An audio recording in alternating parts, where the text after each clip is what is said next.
ध्यान सिंह जी गुरु जी के मंदिर के सामने उनका घर था। वहां पर जब गुरु जी ने ये अपना मंदिर बनाया, संगत आनी शुरू हो गई थी, तो सबको पता था कि अंदर गुरबाणी चलती है। तो ऐसा कुछ नहीं, पर डिफेंस कॉलोनी के लोगों ने, जो सरदार जो लोग थे, जिसे हम कट्टर बोलते हैं, कट्टरवाद हमेशा गलत ही होता है, वो कभी सही नहीं होता, वो चाहे किसी भी धर्म का हो। उन्होंने गुरुद्वारे में भी अपील कर रखी थी कि जो 300 नंबर में जाएगा तो हम उसको गुरुद्वारे में नहीं आने देंगे। तो ध्यान सिंह जी गुरुद्वारे के मेंबर थे, बल्कि बाद में गुरुजी ने जितने भी मेंबर थे गुरुद्वारे के, सबका कल्याण किया, सबका। फिर तो सभी आने लगे, शुरू हो गए थे गुरु जी के पास। तो उस टाइम की बात है ये। तो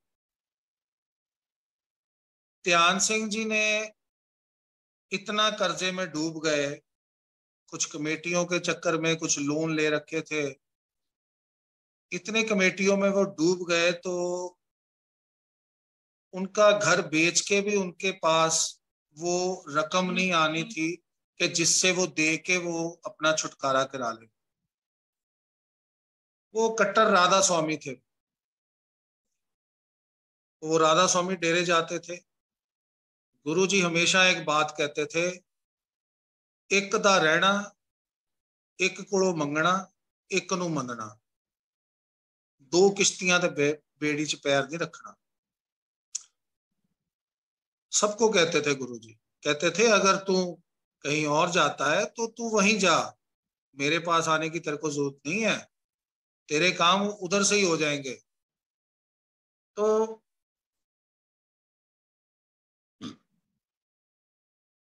वो इतने परेशान हो गए अंकल, तो उन्होंने डिसाइड कर लिया कि मैंने ना अपनी छत के ऊपर चढ़ के, डबल स्टोरी था उनका घर, छत के ऊपर चढ़ के तो मैंने छलांग लगा लेनी, खुदकुशी कर लेनी मैंने, क्योंकि और उनके पास कोई हल नहीं था कोई। तो उन्होंने ये प्लान कर लिया। प्लान करके तो एक दिन उन्होंने प्लान कर लिया कि मैंने ये अगले दिन ये काम कर देना है। जैसे कहते हैं ना कि जहां बख्शिश होने वाली होती है तो वहां दिमाग पलट जाता है उस टाइम पे। तो उनके दिमाग में आया कि क्यों ना ये सामने जो गुरुजी है, बड़ी इनकी बातें सुनते हैं, बड़े करनी वाले हैं, क्यों ना इनसे बात करी जाए, क्या पता मेरा हल कुछ हो जाए। सुबह सुबह गुरुजी बाहर टहल रहे थे। बताया था आपको, 7 सवा 7 बजे गुरुजी नहा धो के तैयार होके बाहर आ जाते थे अपने रूम से। तो गुरुजी ना बाहर टहल रहे थे, डैडी साथ थे। तो वो ना छुपते छुपाते, कोई देख ना ले मेरे को, तो बिल्कुल सड़क क्रॉस करके ऐसे पीछे से घूम के छोटे गेट में अंदर आ गए वो। जैसे ही अंदर आए तो उन्होंने गुरुजी को प्रणाम किया। गुरुजी ने देखा, गुरुजी ने कहा आओ ध्यान सिंह जी, आज साडी गरीबां की कित्थों लोड़ पैगी तुहानू। तो उन्होंने बोला कि गुरुजी, गरीब तो मैं हूं जो आपके दर पे आया हूं। मेरी एक ये प्रॉब्लम है, मैं इतना कर्जे में डूब चुका हूं, मेरी इतनी बुरी हालत है, मकान बेच के भी मेरा कर्जा नहीं उतर रहा। अगर आप कुछ करोगे मेरा तो मैं जी पाऊंगा, नहीं तो मैं खुदकुशी कर लेनी मैंने। तो गुरुजी ने उनको बोला, कहते खुदकुशी करने वालियां गल्लां नहीं करी दियां, गल दसो। तो फिर उन्होंने अपना बताया कि ऐसे ऐसे मैं 85 लाख के नीचे हूं मैं। तो मतलब कि बड़ी बुरी हालत है मेरी। तो गुरुजी ने उनको बोला कि ध्यान सिंह जी कित्थे जांदे हो तुसी, किन्हां नू मनदे हो। कहंदा जी मैं राधा स्वामी जाना, शुरू तो असी उत्थे जाने। तो गुरुजी ने बोला फिर वहीं जाओ, वहीं कल्याण होगा आपका।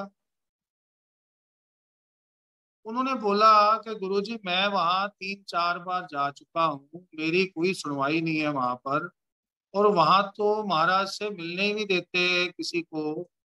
मतलब कि वहां कोई सिस्टम ही नहीं है, कुछ भी नहीं, आप मिल ही नहीं सकते महाराज। तो मैं किसको मैं अपनी दुख पीड़ा सुनाऊं, मैं कैसे, मैं वहां तो मेरा अब जाने को मन नहीं कर रहा।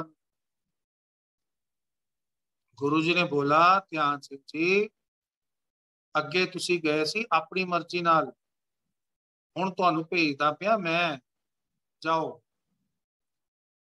ਹੁਣ ਤੁਸੀਂ ਆਖਰੀ ਵਾਰ ਜਾਓ, फिर दसना मैनू आके।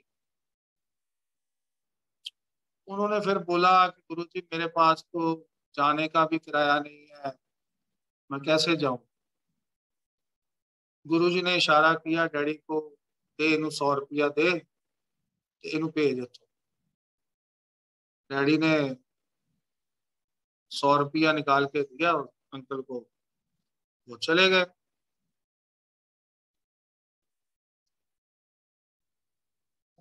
तैयार हुए, सीधा उन्होंने बस पकड़ी, सीधा राधा समुद्र गिरे। अब इसमें भी एक समझने वाली बात है कि हुक्म मान के जो उसी टाइम चल पड़े ना, उसी हुक्म की कदर होती है। अगर आप हुक्म लेके घर बैठ जाओ, फिर अपना दिमाग चलाने लग जाओ, तो यार नहीं, मैं नहीं, छोड़, जाना ही नहीं, फिर बात नहीं बनती। उनकी किस्मत अच्छी थी कि उन्होंने हुक्म संभाला, हुक्म संभाल के तैयार हुए, सीधा बस पकड़ी, पहुंच गए। वहां डेरे पहुंच के सत्संग चल रहा था महाराज का। तो जैसे ही सत्संग खत्म हुआ, तो महाराज के वो पीछे पीछे चलना शुरू हुआ। वहां पर जो उन्होंने बताया था ध्यान सिंह जी ने, कि वहां पर महाराज को मिलने के लिए 3 दरवाजे आते हैं। तीनों दरवाजों पे आपको बताना होता है कि आपने महाराज को क्यों मिलना है। अगर वो डिसाइड करते हैं कि आपने मिलना कि नहीं मिलना, वैसे तो वो पहले गेट से ही आउट कर देते हैं सबको, बात सुन के उनकी। अगर बहुत जरूरी होता है, किसी को नहीं समझ आता, वो दूसरे गेट पे भेजता है, वो दूसरे गेट वाले सुनते। वो बहुत कम चांस होता है कि महाराज के रूम तक कोई पहुंच पाए, सबको नहीं मिलने देते। ये गए, पहले दरवाजे पे गए तो इन्होंने बोला महाराज से मिलना है मैंने। कहते जी कारण दसो, क्यों मिलना आपने। कहते नहीं जी, मैं कारण कोई बताऊंगा। इन्होंने एक ही शब्द बोला, कारण कोई बताऊंगा मैं। वो सोचने लग गए। उन्होंने कहा, थोड़ी टाइम देर बाद बोला, कहते जाओ जी, आगे जाओ। वो आगे चले गए। ध्यान सिंह जी बड़े खुश कि आज तक इस गेट से मैं आगे नहीं गया, तो आज गुरुजी ने भेजा है तो गेट पे आगे चला गया मैं। तो जब अगले दरवाजे पे पहुंचे, वहां ऑफिस बना हुआ था, तो ऑफिस में बैठे तो उन्होंने बोला कि हाँ जी, किसको मिलना है आपने। कहते महाराज को मिलना है। कहते क्यों मिलना है। कहते जी उनको ही बताऊंगा। तो वो भी थोड़ी देर सोचने लगे।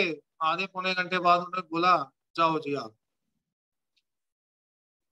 तो ध्यान सिंह जी वो दूसरे दरवाजे से भी बाहर निकल गए। जब तीसरे दरवाजे पर जो बाहर ऑफिस बना था, तो सोफे लगे थे, वहां बैठे जाके। तो तीसरे जब बंदे ने पूछा, कहते जी आपने क्यों मिलना है, आप हमसे बात कर सकते हो, आपकी सोल्यूशन हम भी कर सकते हैं। कहता नहीं जी, मैंने महाराज जी से ही मिलना है। उन्होंने भी थोड़ी देर सोचा, सोच के उन्होंने बोला, बोल के वो कुछ पेन से लिख रहा था, तो उन्होंने पेन रखा, बाहर चला गया ऑफिस से। तो वो अंकल को बोल गया कि 2 बंदे बाहर जब आएंगे तो आप अंदर चले जाना। तो कुछ टाइम पा के वो 2 बंदे बाहर आए, तो अंकल उठे तो अंदर चले गए। जब अंदर गए, दीवान पे महाराज जी बैठे हुए थे, दो सेवादार खड़े थे उनके, तो वो आके बैठ गए नीचे। बैठे तो महाराज ने पूछा, हाँ जी कैसे आए आप? तो अभी वो अपनी स्टोरी बतानी उन्होंने शुरू करी थी, उनकी पूरी स्टोरी भी नहीं उन्होंने सुनी, अभी शुरू करी थी उन्होंने स्टोरी। तो महाराज ने बोला पैसे कितने चाहिए? तो ध्यान सिंह जी ने आके हमें बताया था ये सारा सत्संग। उन्होंने ये सोचा मन में कि मैं ना पूरी रकम ना बताऊं, मैं ऐसी रकम बताऊं कि जो मिल जाए मेरे को भगा ना दे यहाँ। वो 50, 60, 65 मैं 60, 65 ऐसे मन में सोच के गए थे कि इतने बोलूंगा 50 मिल जाएंगे तो चलो मेरा मकान बेच के काम हो जाएगा। वो अपने दिमाग से ये सोच के गए। उनके मुंह में था 60, 65। जैसे उन्होंने बोला उनके मुंह से निकल गया 85 लाख। वो जैसे 85 लाख निकला तो वो थोड़ा सा डर भी गए कि यार ये भगा ही ना दे मेरे को। तो महाराज ने उनकी रकम की फिगर सुनी, सुन के एक छोटी सी स्लिप पैड पड़ी थी, उसके ऊपर 85 लाख लिखा। तो पर्ची उनको दी, कहते बाहर कैशियर बैठा है उनसे। वो बड़े हैरान हुए, बड़े खुश भी हो गए, यार ये तो कमाल हो गई। तो उन्होंने कैशियर को दिया पर्ची, तो कैशियर ने पैसे निकालने शुरू कर दिए। तो उनसे पूछा कैशियर ने कि आप इतनी रकम लेने आए हो, किस में डालूं? वो कहता जी मैं तो कुछ नहीं लेके आया। कहते आप इतनी बड़ी रकम लेने आ गए हो, आप कुछ भी नहीं लेके आए, बैग बुक कुछ नहीं लेके आए? कहते जी मैं कुछ भी नहीं लेके आया, दिमाग में नहीं था मेरे। उसी पैसों में से 500 का नोट निकाल के दिया उनको, कहते बाहर जाओ, बाहर हमारी मार्केट है, वहां से बैग एक ले आओ।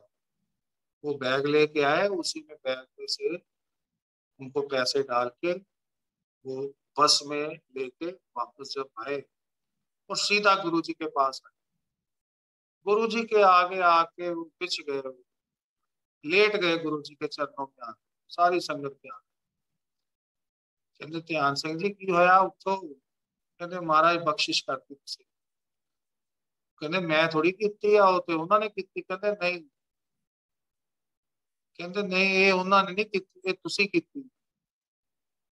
कहते मैं तो 2, 3, 4 बार वहां गया हूँ, धक्के खा के वापस आ गया हूँ, इस बार आपने भेजा तो पैसे लेके आया हूं मैं।